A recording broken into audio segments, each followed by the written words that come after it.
very happy to return to Ljubljani. It's a very beautiful city, and I also feel I have many friends with whom we've done some really good things together. Some of you may know that tomorrow morning we had a meeting in the town hall about a project in which we participated together on, it's called Empowering Women and Providers, Domestic Violence and Mental Health. I'm not going to say more about it right now, but just to say that coming here to talk to you is something I really enjoy, and also I enjoy doing the projects together with people from Ljubljani. I'm going to start to talk about recovery, but before I do that, I would like to say from which type of reality in mental health I'm coming. I've been living in the UK for a very long time, and when I came to the UK, there were about 100 psychiatric hospitals.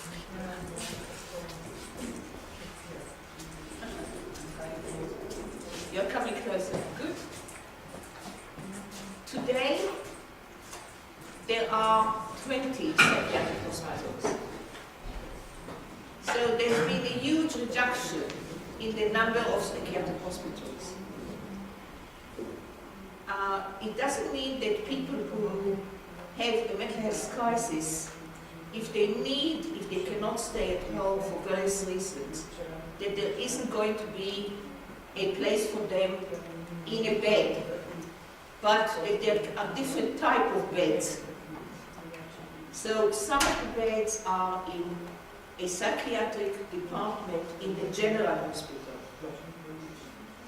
Some of the beds are in the community, in special facilities that I will describe later. And they are usually there together with other people who are not staying during the night. And they participate in the same activities as those other people. We have a variety of services, including housing services, and also attempts to provide people with employment opportunities. We think that employment is very important.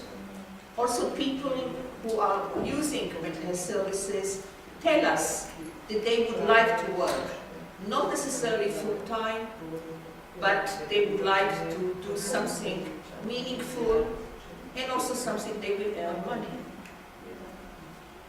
We also have a neoliberal government that believes that everyone should be working. And this creates another set of problems, because today we have a private company that the government has asked to do all of the assessment of people with mental health problems, to see if they can work or not.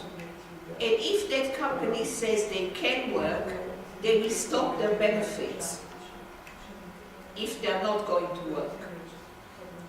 So this is a very problematic area right now for those people who do not feel they can work immediately. We also employ people who have mental illness in our mental health services. They work alongside professionals. And I will talk about it later, special talk, because it does deserve a special talk. So the reality for which, and the other thing is we have some very active people who use mental health services. They are active in training, in research. They organize service users and activities for service users. Most recently, we have what we call recovery colleges.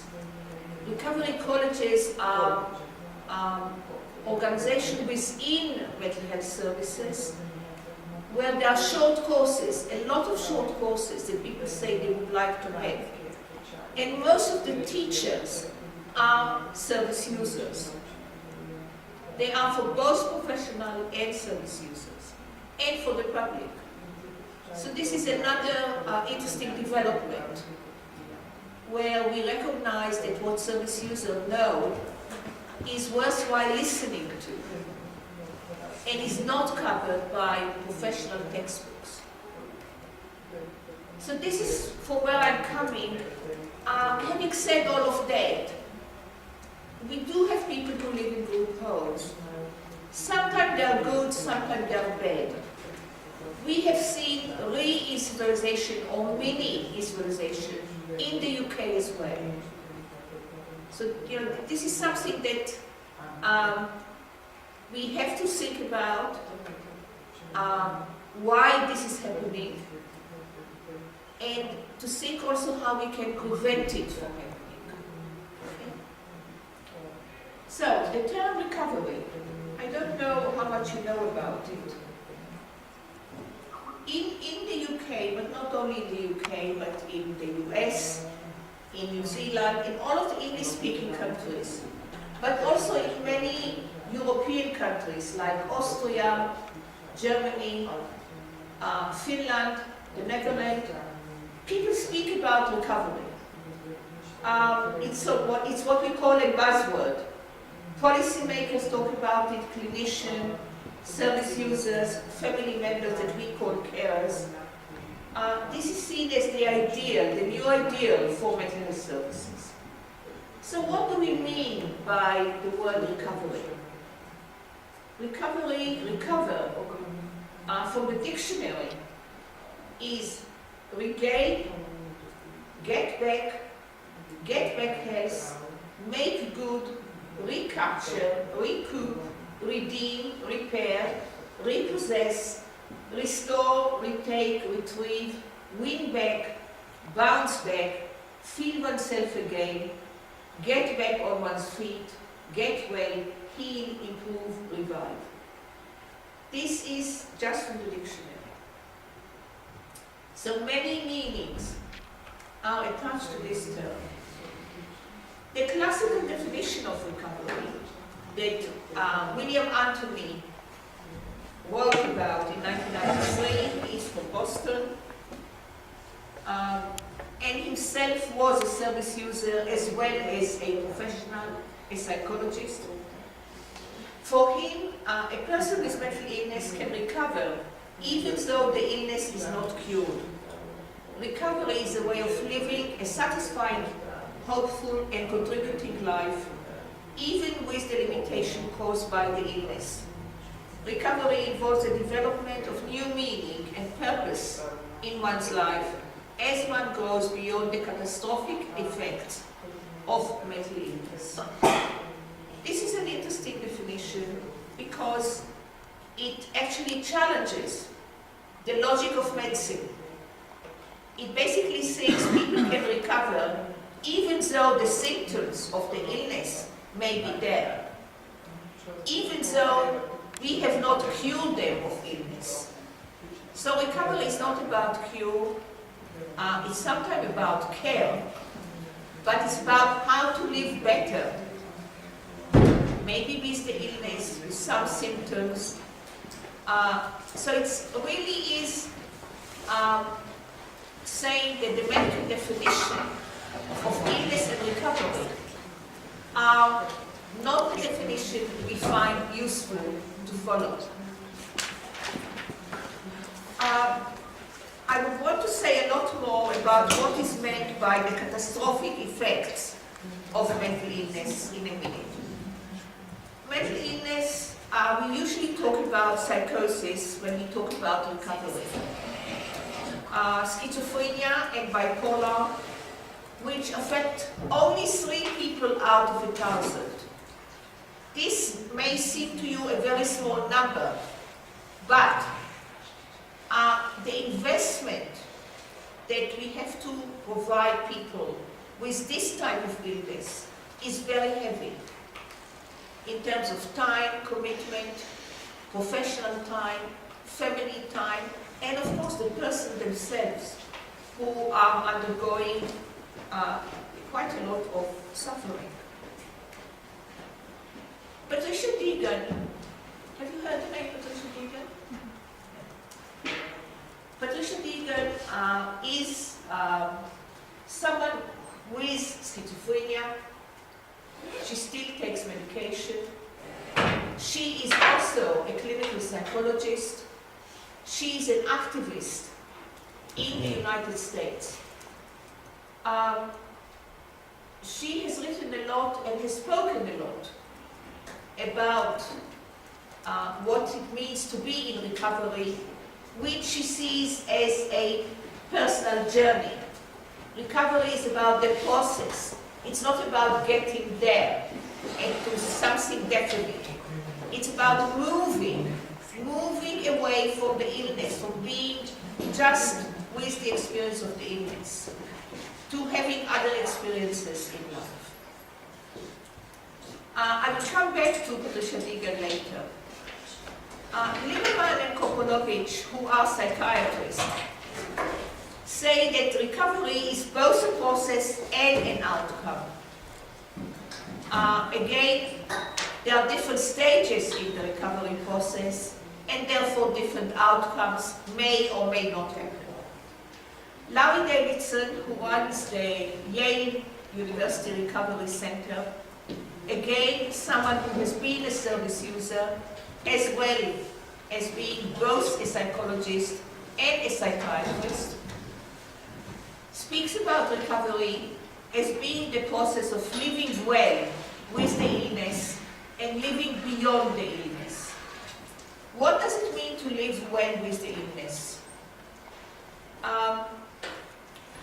It usually means that we recognize that there are some limitations on what we can do because of the problems, the symptoms we have experienced. But we try to see how we can live better in terms of our daily activities, in terms of doing things we like to do, even with those symptoms. Now, living beyond the illness. What do you think is meant by living beyond the illness?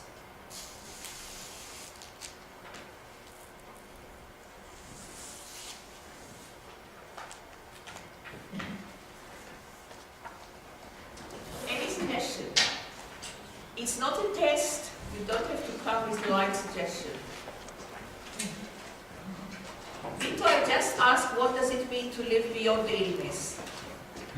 And people are very hesitant to give me answers. You have to punch them Uh-huh. in the face. In the face. Yeah. Uh-huh.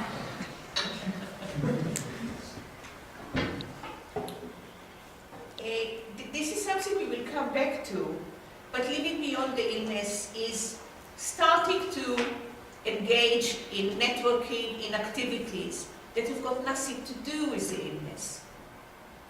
You can have a mental illness, but this does not prevent you necessarily from being a member of a film club or being a member of a political party and an activist there.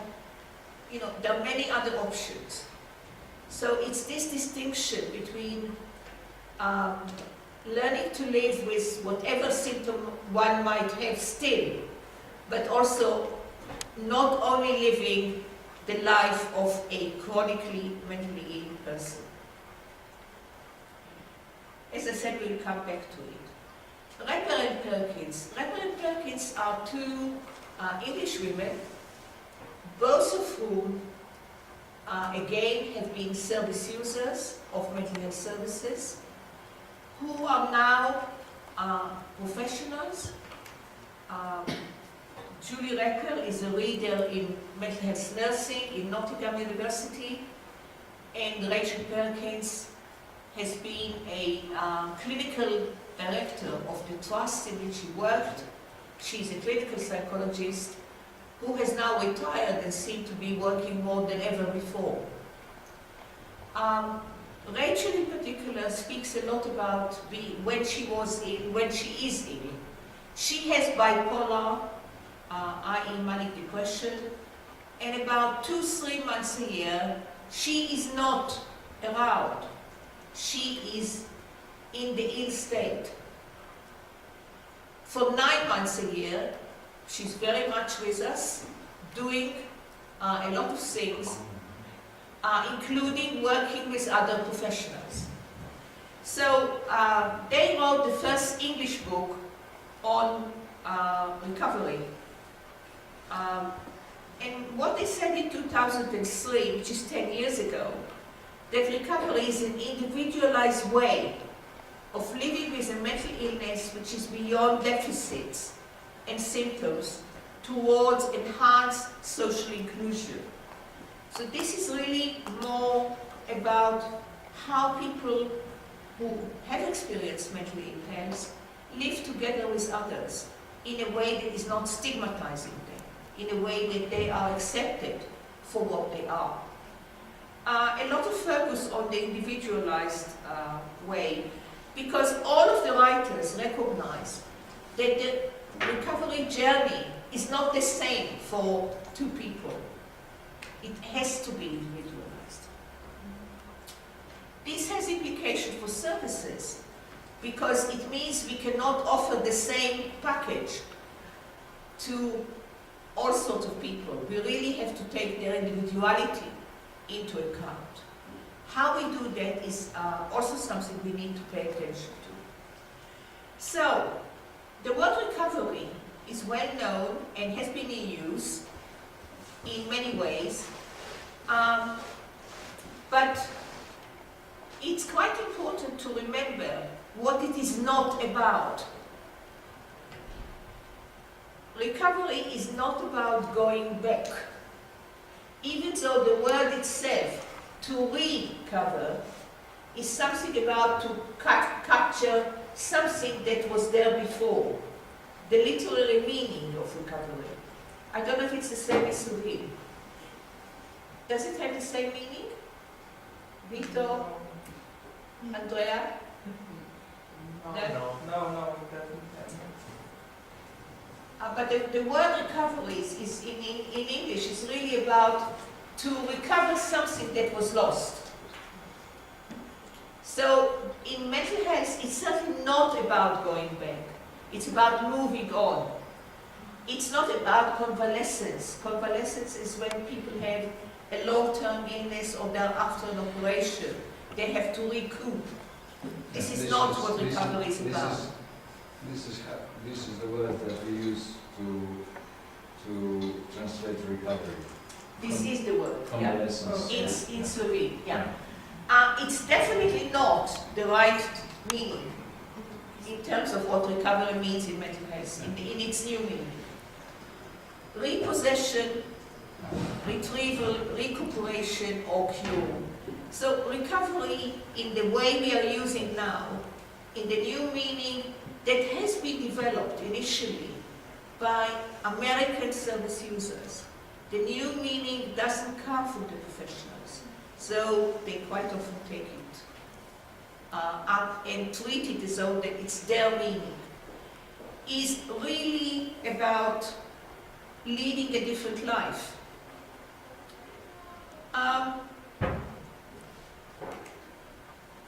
There's quite a lot of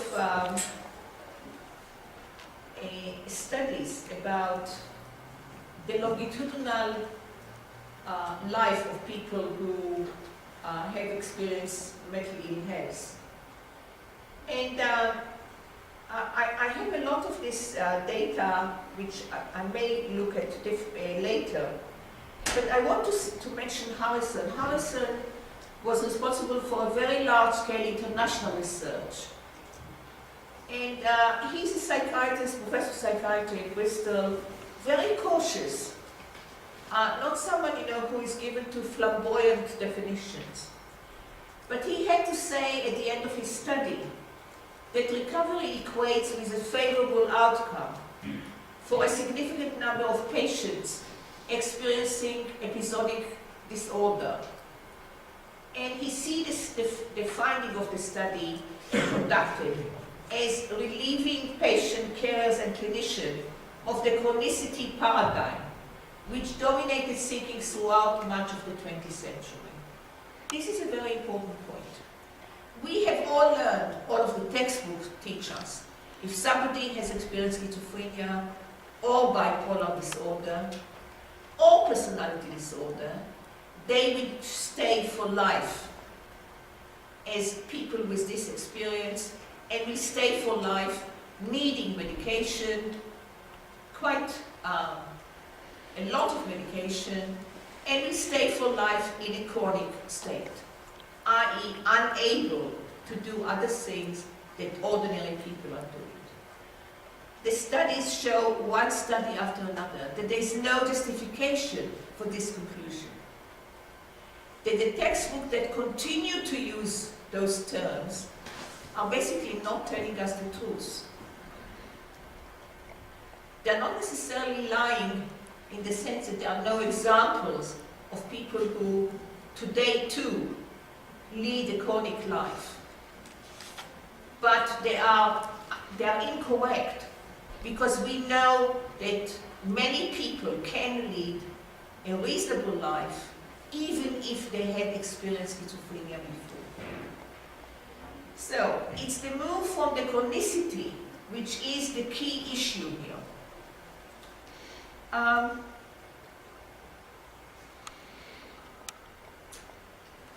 this is where we come back to the term that Anthony used, moving away from the catastrophic impact of mental illness. In what sense is mental illness a trauma? What is the trauma? This is a question to all of you, which I think you should be able to answer.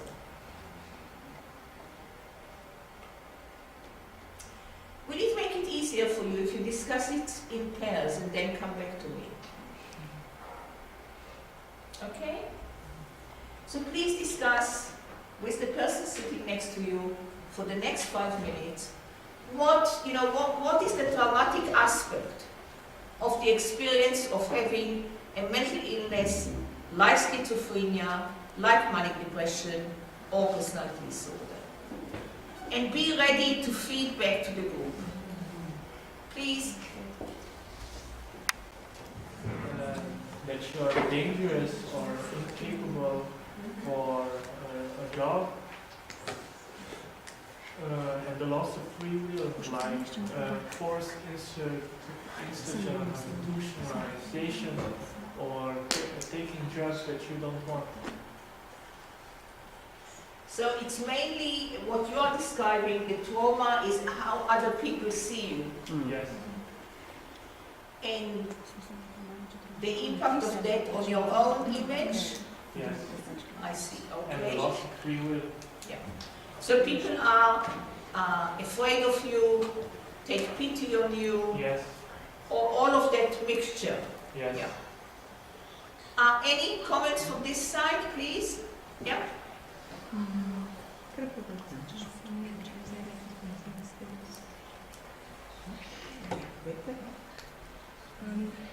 Yes, it's. Yes, what?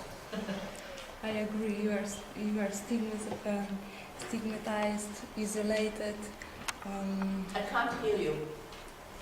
That you are stigmatized and isolated, and your possibilities are restricted, and yes. So it's not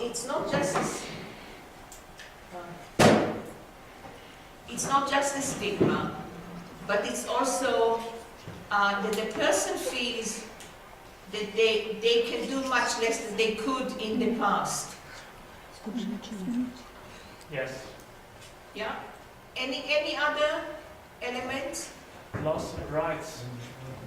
You are looked on as less capable and for deciding for yourself, so other people will decide for you, like forced institutionalization, like I mentioned.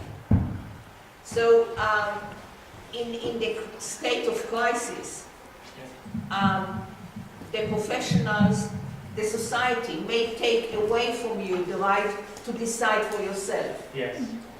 And make the decisions for you. Yes.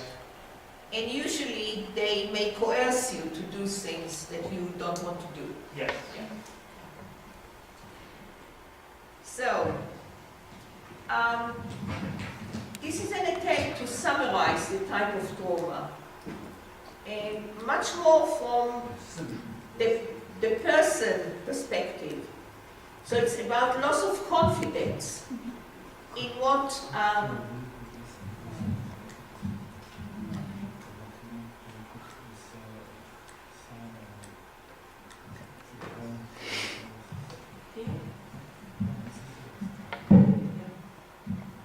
what am I supposed to do with this? To carry on, okay. Can I leave it here?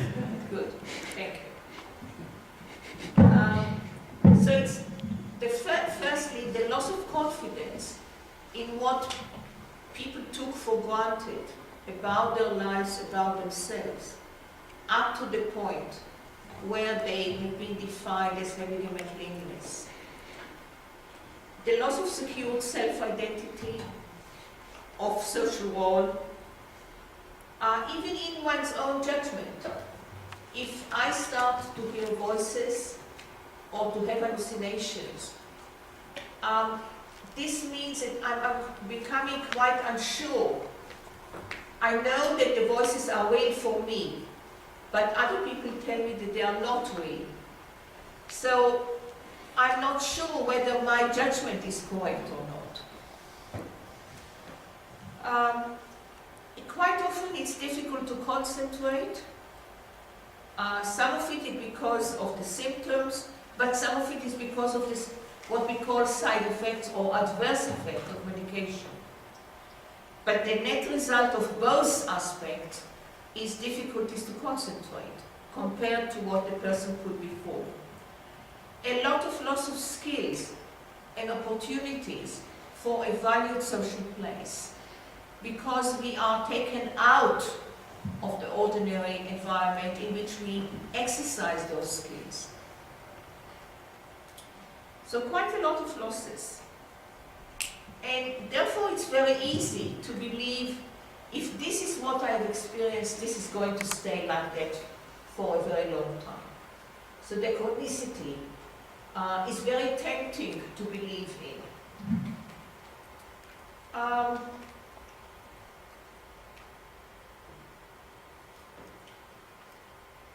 It's quite interesting because the chronicity is being used to explain why people who had what we call spontaneous recovery or feel better after some interventions have relapses.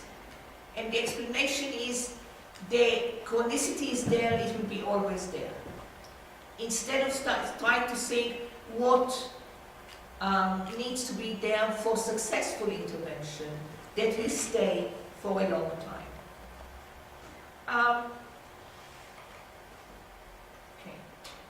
So what do we have as against the belief in chronicity today? We have a lot of research evidence from the longitudinal studies. I mentioned just one of them by Harrison, but there are many others. All of them, especially in Europe. In Switzerland, there is the longest study of 37 years follow-up by Chompi that does show that about 2/3 of the people who were diagnosed with schizophrenia can recover to the point that they can lead an ordinary life. It does also show that this depends on certain variables. Those of them who have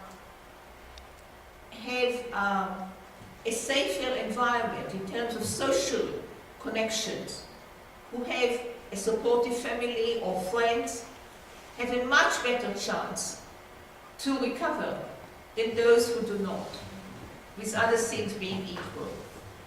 Those with a higher level of education also have a better chance of recovery than those with a lower level of education, which is actually a statement about the social factors and how they play a part. Also those with a very dramatic onset of the illness have a better chance to recover,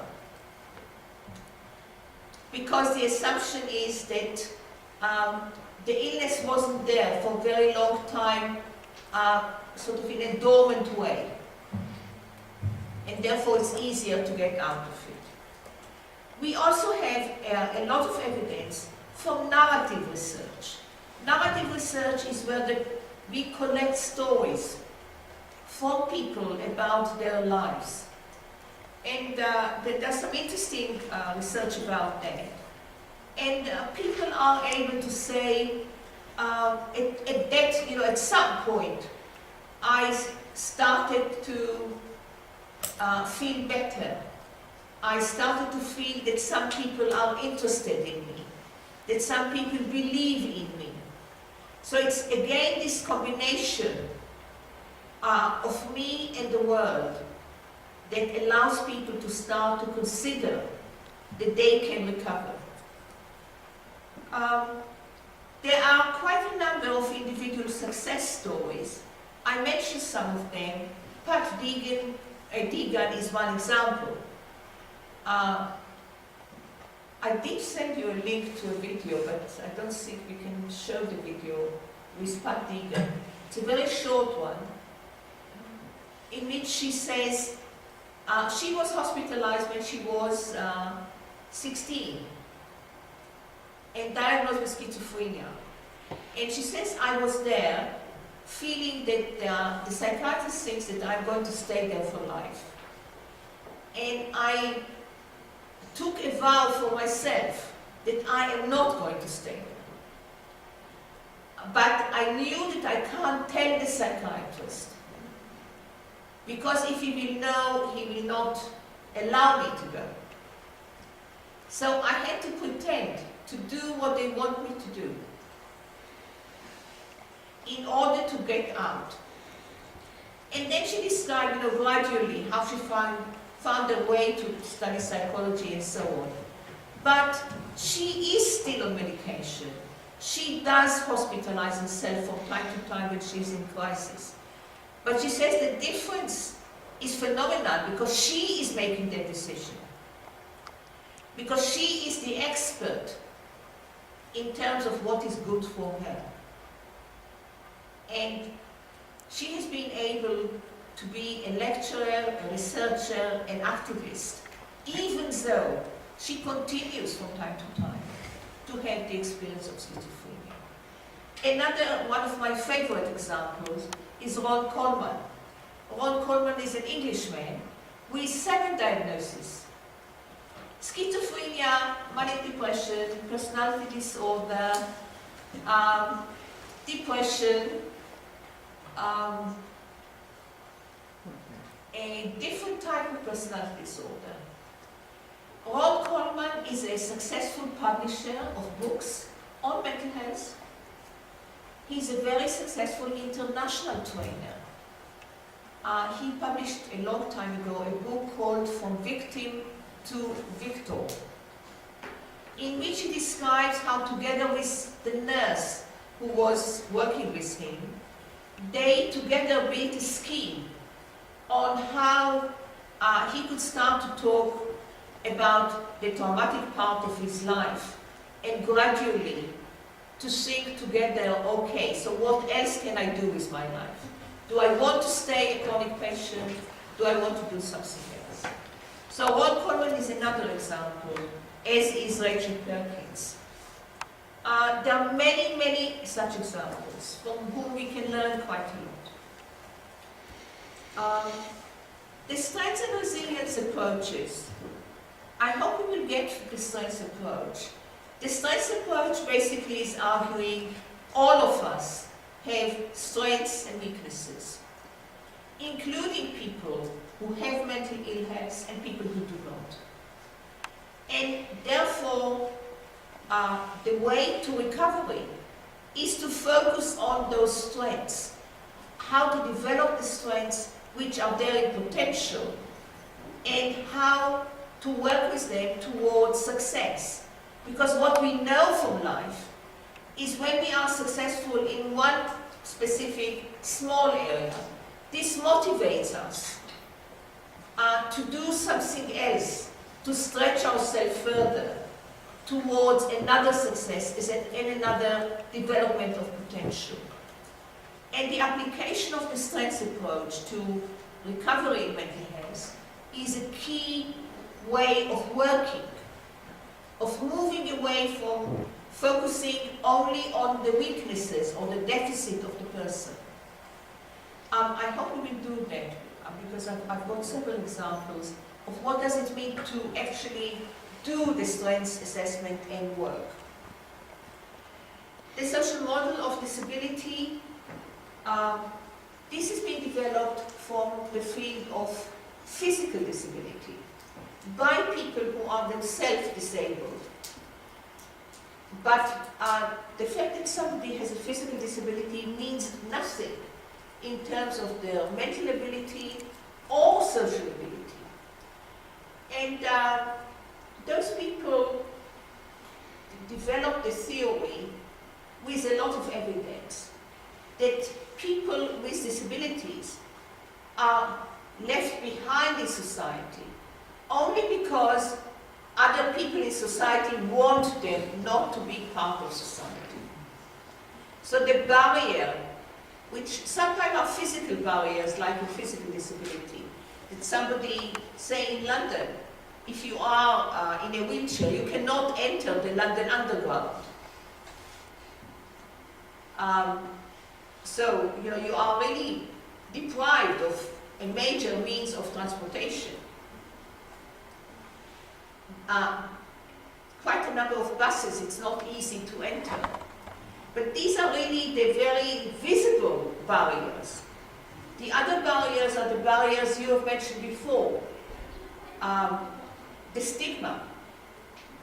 The sense that if I have a mental illness, I am not fit to be with other ordinary people. There are many ways of giving us this feeling. People do not always come to us and say, you have a mental illness, I don't want you. But they let you feel that way. So this is almost like an unmentioned dimension, but very much in existence,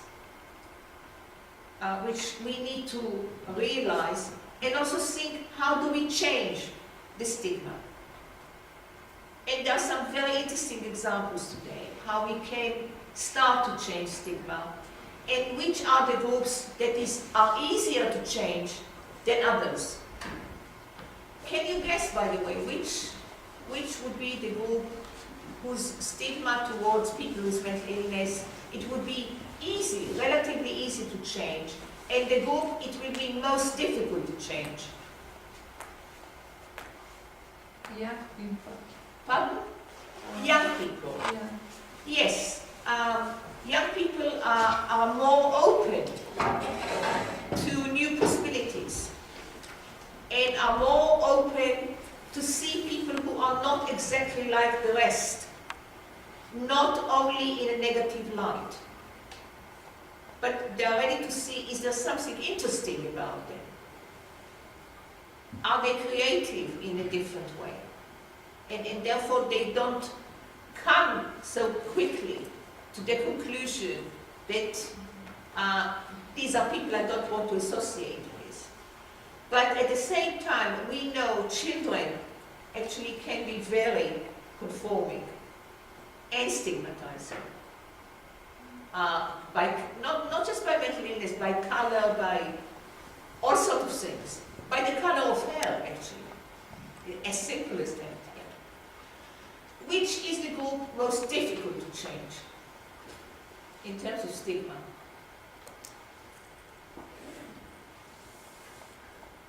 Come on, you know them.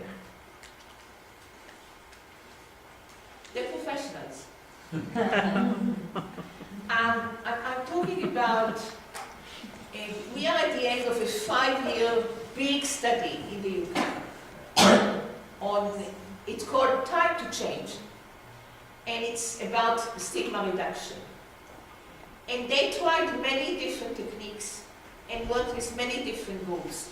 From posters in the bus station, radio, television, celebrities who all have mental illness and who are ready to talk about it, to working with the professionals and newspapers.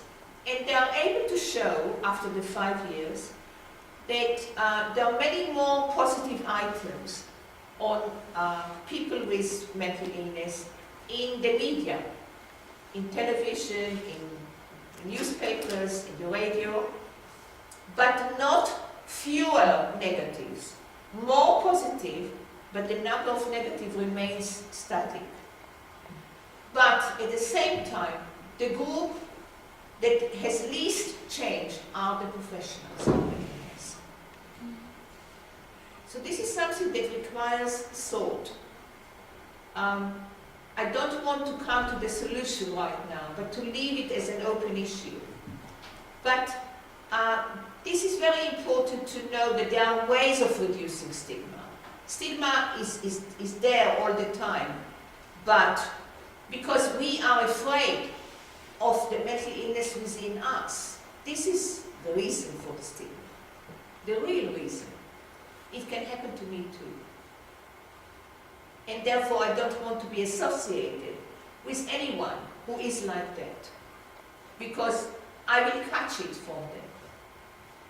So a lot of basic fears come to the fore with something that people cannot understand and do not find it easy to make sense of. But it doesn't mean that we have to give up. Very much. Yeah. I have here some examples about narrative research. I'm not sure whether I should stop now, because I've already taken about an hour. A little less.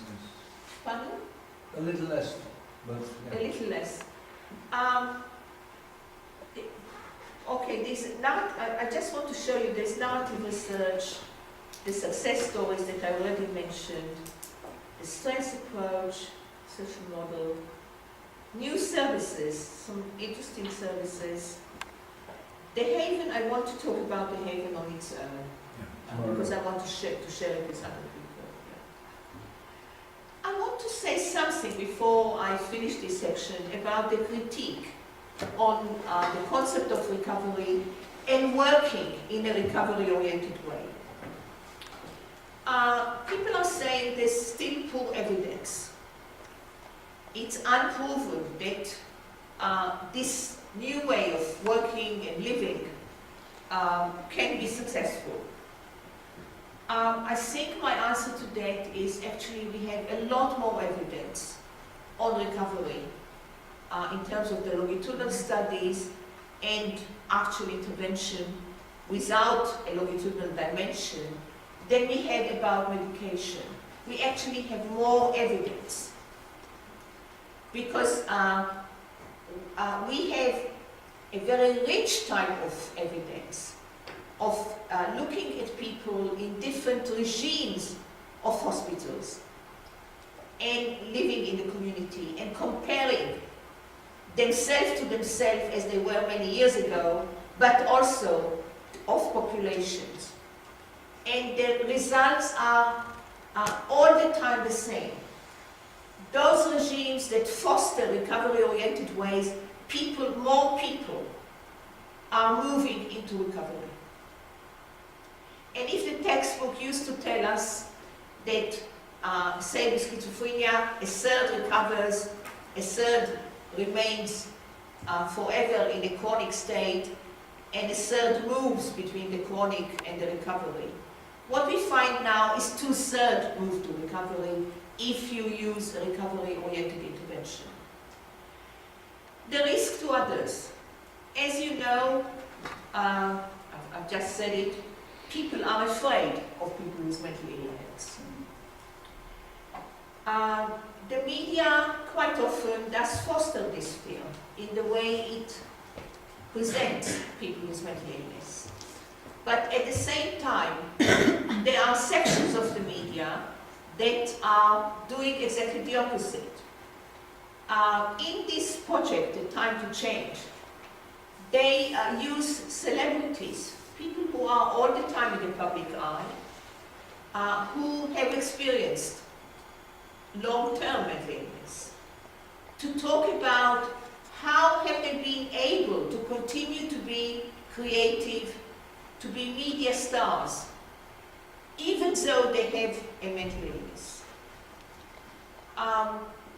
We had one example of someone who has been the main advisor of Tony Blair, who has been the UK Prime Minister for a very long time. His name is Alistair Campbell. When he was the political advisor of Tony Blair, he actually came across as a very aggressive man. As a man who made decisions very easily, under a lot of pressure, of course, was able to execute the decisions, didn't care much about the feelings of other people. He wrote afterwards an autobiography and also gave a number of television presentations in which he basically says that he suffered from depression for a very long time, was an alcoholic for some time, was a gambler for some time, as a way of coping with the depression. And what he's doing now, he actually is part of charities that work for people with those type of problems. So, you know, a completely different picture of the man that we experienced.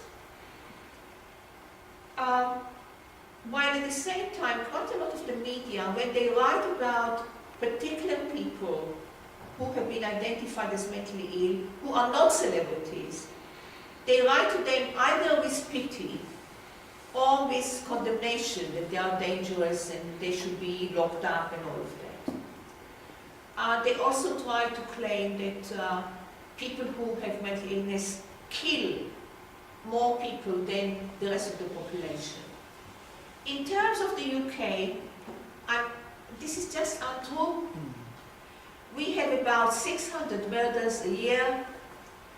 Of those, about 11 every year are by people with mental illness.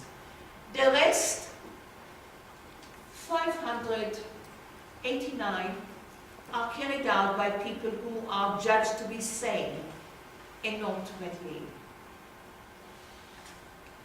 So it's quite interesting, you know, why the media picks it up and how the media treats those issues. But we get from the media, we get both sides. And a lot of professionals say, some people really want just to be dependent on us. They find this comforting. They don't want to make their own decisions. They don't want to lead an independent or autonomous life. And what you are suggesting, by focusing on recovery, you want to take this comfort away from them. And other people still say, some people will never recover. Whereas the whole ethos of the recovery approach is that basically everyone can recover in terms of potential, regardless of how serious the illness is. Because the issue is not just the illness, the issue is what else do they have in their life? And what have we done to gain their trust and to work with their strengths? So this argument that some people will never recover empirically is correct, but for the wrong reasons, if you want. It's because we haven't used a recovery approach with those people.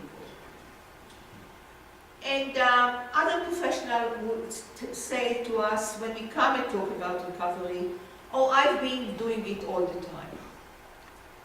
And there's nothing I have got to learn. It doesn't make any difference. And still other people say, this means, for example, the wake-up call for British psychiatry, you're going to deprive the world of the medical approach. You're doing something that is going to be bad for patients, service users, consumers. And still some people say it's an unclear concept. Do you think it is an unclear concept? It has more than one meaning. So in that sense, it's not a simple concept. Also the fact that it has an individualized meaning, or it must have an individualized meaning, makes it for a very complex concept. So I can see why people would say it is unclear, but I think that the word unclear is incorrect. The word complex or complicated is the right word. Yeah. Okay. I think this is where I would like to stop this particular part. Ask people for comments, questions, and then maybe we can look at the Harvard or the whole life. Okay. So, question and comments, please. It moved now to the Slovenian. Yes. Well, may I? Yeah. Concerning the problems of people with mental health problem, and saying that their recovery depends mostly of other issues, not only medication or treatment, I think that we are taking too much time talking and analyzing them, and too little time talking and supporting relatives, people who work with them, and society in general. Because you said everyone has a potential for recovery, but of course not everyone has the same circumstances in which he lives, in which people with whom he is surrounded. So I think, should we think more to talk and work with this issue and less about them? Because more we talk about their problems and things they have to deal with, the more problems are developing. We should focus to the good part in people who have mental health illness, and expose these parts. And on the other side, put some pressure on people and surroundings and circumstances which can support their recovery. That is my dilemma. I would add to that, and also to the very last question about concept not being clear. I think concept, basically, it's very clear concept. Yes, it is, as you started, it is the concept that you can live even if strange things are happening to you and so on. And that you should not be immersed into that and find the ways how to live beside that. I think that is very clear.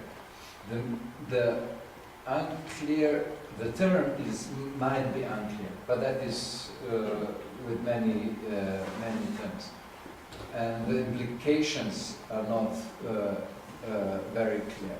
And my critique of the concept of recovery, which I have told you at least a few times, is that it is although on one hand going beyond the medical model, but still not really still assuming that there is an illness, yes, that it is an individual matter, and it doesn't, it lacks what you. All studies. No, I'm not. I'm saying that now. I'm talking about the concept and about the direction that concept is pointing to. I'm not saying that. Yes, in many practices that are based on these concepts, they are of course they are not doing this at all. I mean, they are quite the opposite. They are taking into account the situation, and so on. But as a concept, which is pointing to, which is directing the attention of this could be misgiving, yes? The individuality, moving more from social to the psychological part of the issue. I think these are conceptually problematic, but are not necessarily in practice. I mean, you can, of course, in practice you can have also very biological model and so on, and do very good things. Yes, which. But I think the issue of how we can put together the social, the psychological, and to an extent the biological, has not been resolved. Mm. I fully agree that we have to work not only with the person. We have to work first with the person, but also there is a place to work with families, but also with basic institutions like education, employment, and making sure that people are not poor, because quite often you find a mixture of the symptoms and living in poverty. But how we put that all together conceptually and how we make it into a seamless intervention is not so simple. Yes, but let me remind you of one example you maybe would remember David years ago mentioned. It was a person who had lung problems. And they did a lot of treatments concerning his lung problems and difficult and terrible medication and whatever. And then finally, social worker went to visit him, and he found that people lived in terrible conditions, Yeah. and that conditions should be changed and no medication would be needed anymore. So it is the question who has to be focused first. Sometimes the illness is maintained by surroundings and by people who surround person. Yeah. And if we influence them or move them, person could spread his wings and live on the other way. That is my dilemma. There is an interesting a project that Jo Fox, that some of you know, has done. She worked with family members, with carers, introducing to them ideas about recovery, and working with them on what recovery can do for them. Not for their loved one, but for them. And I need to say that Jo herself is a service user, who is also an academic and a researcher. And she worked in that project in terms of the actual training of the carers with the mother of someone who has schizophrenia. So a carer and a service user who is a researcher did it together, and they had a steering group of various people. And what they found was that the key was to enable the carers to do what they call detach with love. Move a bit, not to be all the time trying to change something in the life of the person, their loved one, but to let them make decision, have their own life, not to withdraw from their life, to be there available, but not to be so focused on them, and to, in this way, to give the service user space without so much pressure from the family, but also to give the carers, the family members, space to be not only the carer, because they too have multiple identities. And she has done a follow-up of that project 6 months later, and she spoke again to all of them. And what they're saying is, this is exactly what it did for them. It's not that it changed their lives in any dramatic way, but it gave them the feeling that they have the right, A, to have their own life, B, that it's very important for the service user, that they don't try to make all of the decisions for them. So this is an interesting example about how a basic unit. You know, families are basic units in our life, which is a network. It's not just one person. She has some couple in her group, 2 parents, you know, not just one of them. How you work, not just with an individual, but with a network. And there are now some attempts, interestingly, from social work. Someone called Martin Weber, who started a project called Connect. He is training housing officers, employment officers, people in education, social workers, nurses, who work with people with mental illness, how to enable those people to have a wider network. Just a wider network. To be part not only of one network. Because belonging to more than one network enables people to develop quite a lot of different social skills, but also to be given and to give to other people. So the reciprocity within a network is another very important component. He has already 150 people participating in that study. So it's sort of like layers, if you want. The individual, the family, the wider service network. But we could go on from there. And I think this might be a graphical way to describe what is necessary here.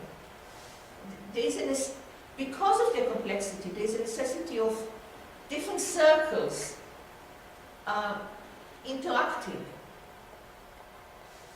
So we can't say that it's not important to pay attention to the individual. It's very important. But it's neither the beginning nor the end of the story.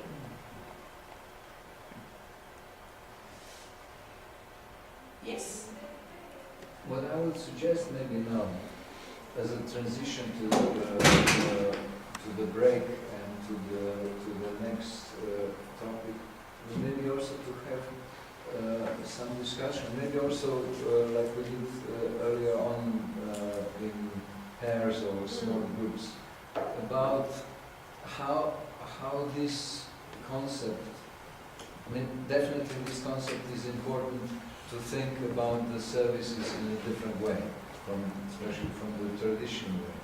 So how this concept, what does it, how does it help when we are thinking about the deinstitutionalization, and how does it help, especially how does it help when we are thinking about resettlement of the people from the institutions into the community.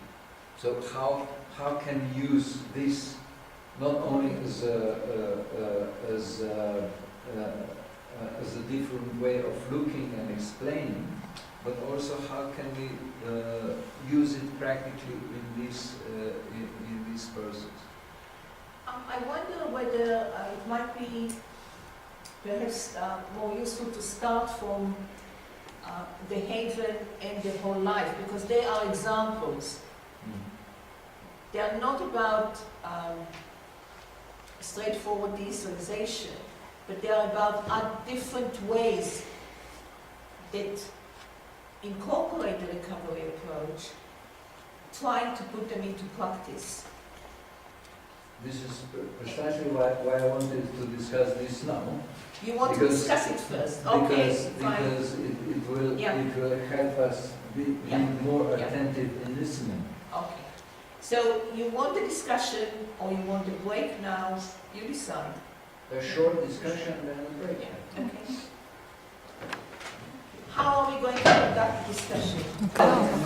The question was, do sit down, please, we have to begin. How would you apply the concept and practice of recovery, deinstitutionalization, and risk management? Okay?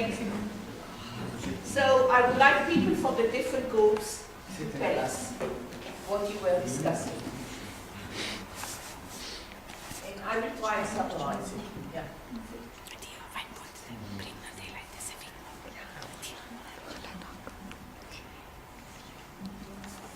On. Let's start here and go around. Okay, let's start. Please see you. You want to go see it? Good. We were discussing and someone said that institutionalization can sometimes be good, that the person that is sick cannot a stressful environment, and it's sometimes so good for them that they want free willing to return to the institution. They don't want to go outside because it's too stressful. So basically, what you're saying is this fear of the outside.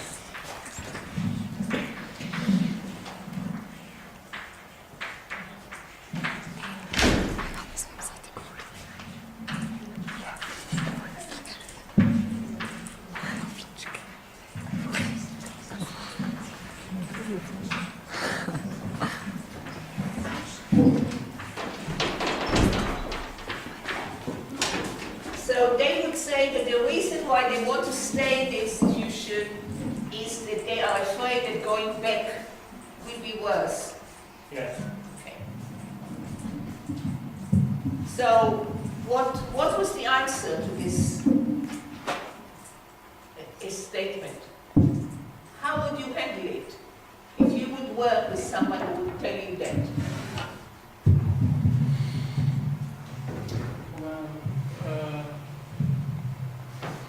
Maybe other people in the group can respond as well.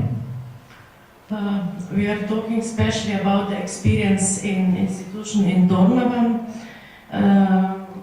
Our colleagues explained that they moved some people in about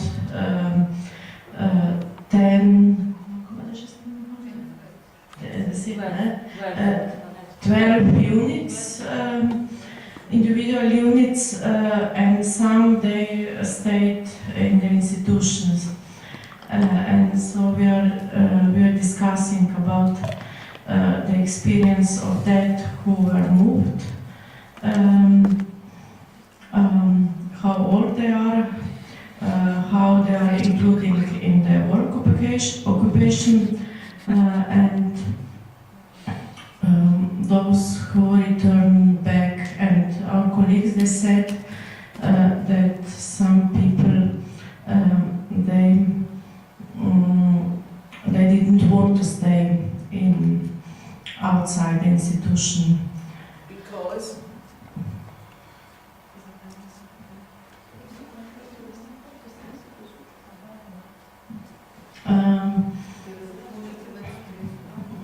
They said that they didn't feel good and safe outside, and they felt more safe inside. I don't think it should be surprising, this type of response. Yes. Because if you lived in the institution for a long time and you go out, it depends partly on what you expected to happen outside. And maybe you were disappointed in what happened outside. But I think part of the trying to work on this issue is to start by deinstitutionalizing the institution before people go out, so that they have the beginning of a life more similar to the life outside, inside the institution, and develop a new type of relationship. There are always also, some minor issues, but very important. Who you live with in those units is important. And some people live better with some others, and not, not with everyone. But within the institution, to prepare people for life outside, but also to create different relationships inside. which are not always on I know best as a professional, and all of what you have to do is do what I tell you. This is very debilitating in terms of making decision for oneself. It's, yeah. Okay, so let's go on. Yeah. Next group.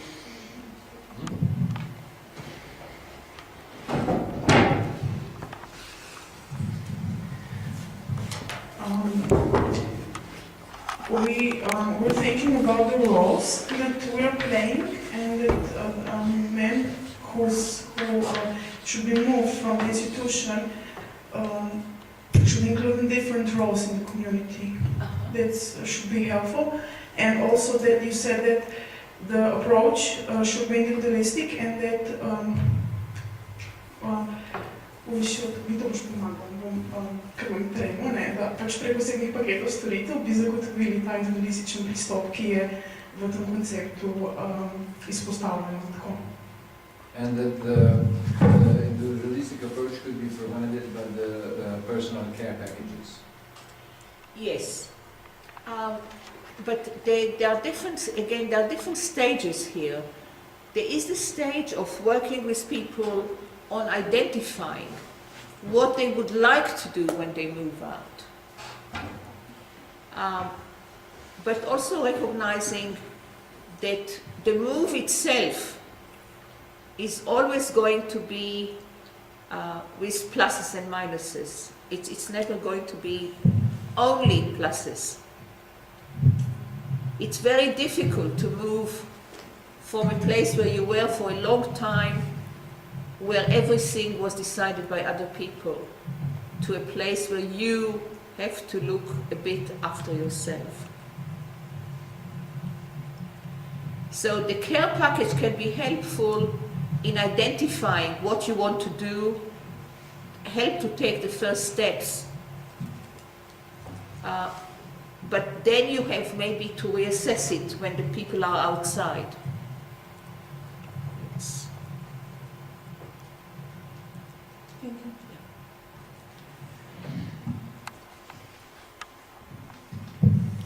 Yes, please. I apologize, my English is not very good, but okay. We agree with this group, but Yes. our main question is how to kako pač človeka spadna traktira, če ni sam pri se predelal. We think it's a very good idea that we include people to work in this stuff, but we don't know how if a person is not okay with this, that he is ill or that he has a problem and he's afraid and this stuff. We think we can just, okay, here is one place for work, go for it, if he's not ready in his head. Even if he is right with his head, it's not always good to go to the first workplace. It doesn't necessarily suit the person. So a lot more work needs to be done before this stage. What type of work, how many hours to begin with, in which company, who are the other people you will work with. There are also different ways of introducing people to work. The best way that we know that works is when you work and someone comes and trains you on the job and stays with you while you are trying it out. But this is possible only after you thought, what do I want to do? Where do I want to work? What can I do now? Maybe what will I do in 2 years' time? Because, for example, it's no good if somebody will take me to work in agriculture. This is not a very good idea. I will not be a good worker. I don't want to do it is one thing. The other one, I haven't got the skills. So you have to find first a meeting point between what people want, the initial skills they have, how you're going to introduce them to train them. I think again the Italian cooperatives are very good examples. People are working together with people they know and also some people they do not know. And they can start with few hours and then build to a large, a greater number of hours. But for some people, a much more creative type of jobs is important. Jobs where they can do what they really like. For some people it's jewelry or art. For other people it's writing. There are different things. But you need to think about that too. So it's not just about finding the first place the person can work. But is this the right place for them? May I add for our group, because we had this question, because if the person who have a mental illness become aware of this illness, this is the first question. The second question was, we have no network in the community, as you talk about it, what they wish to work, where they wish to work, and so on. So the main obstacle for this concept or this installation in Slovenia or in here, that we don't have enough developed environment, networks, cooperatives to provide people to be useful on workplace. Not even job training people or in normal working environment. We have special institutions who are provide so-called work for these people. Well, maybe the places you have are not suitable. This is one possibility. If they are again, just within protected employment, keeping people isolated, maybe this is not the place. Cooperatives are a good way because they can be created with relatively small investment. And they don't need to be big, but they can be more suitable for a group of people who wants to do something together. This is partly why I mentioned them, because they're more flexible.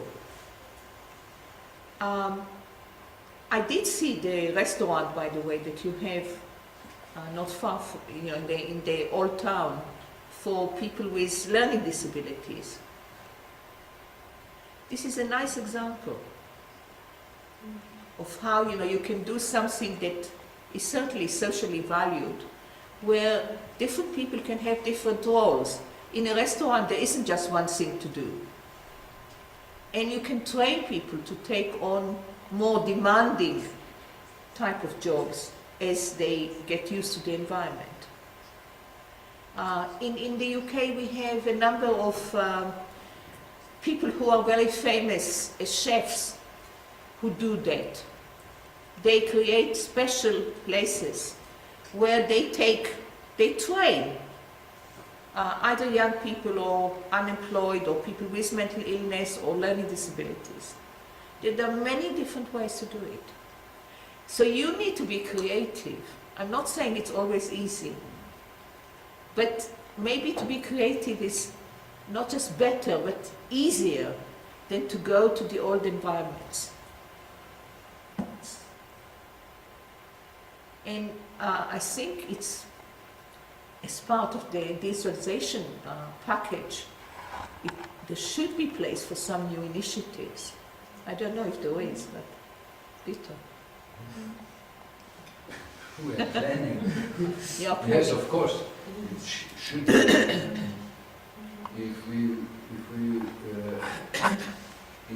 If there will be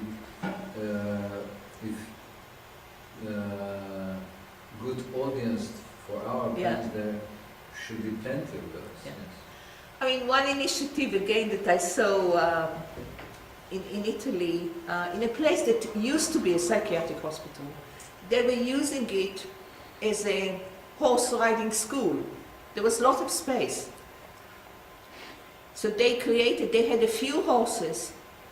They trained the service user, the people with mental illness, who liked horses, to be patient with young, with children, with women who come to learn, with young people, and this became a business. You don't think about it normally, but in that place this made good sense. So there are many, many options. And again, we know not everything fits everybody else. So, yeah.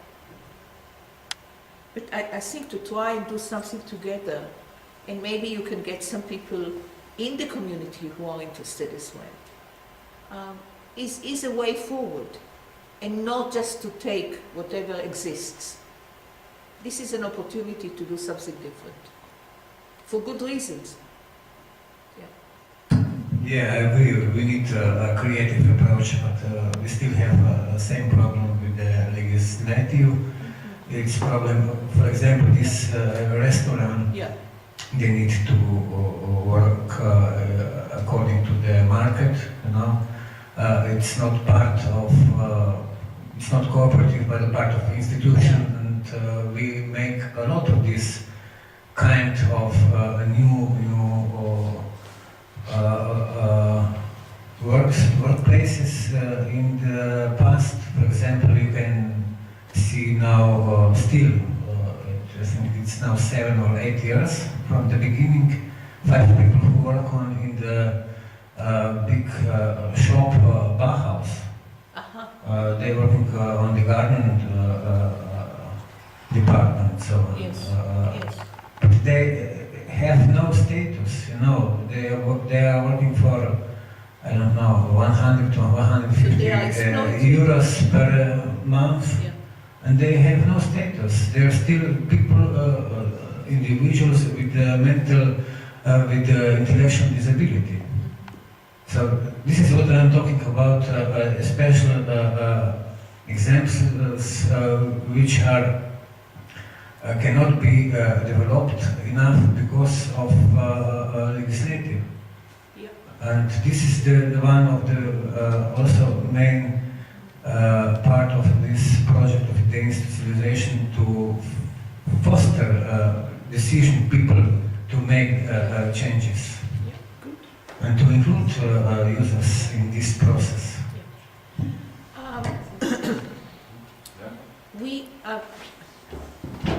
I'm working in a project on care coordination, where the aim of the project is actually to find out what service users want from care coordination, and how to put that into a tool that will be used in care coordination. So in this way, you turn the things round. You say it's the most important assessment is the one the service user wants. We need to have it in a systematic way, because otherwise we can't work with it. But we have to find out from them. So we train service user to interview the carers, the workers, the service users. We then train them how to turn it into a tool. So all of this project has become, if you want, also an employment project. It wasn't meant to be an employment project. And there were problems on the way, because the administration found it very difficult to pay them. even though it's possible in the UK legislation. So you had to work all the time to make sure that they do pay them what we call the minimum wage. Yeah. But this is again an example of how a project becomes, a research project becomes an employment project.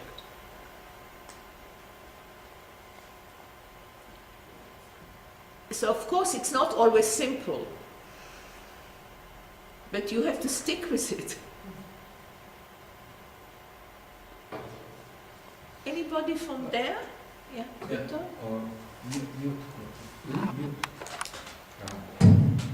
yes, we have, three of us, we have discussed, and the major point, at least for me, was that we have also to talk about recovery from institution and institutionalism. Yes. And this is an important, yes, we're in process of resettlement.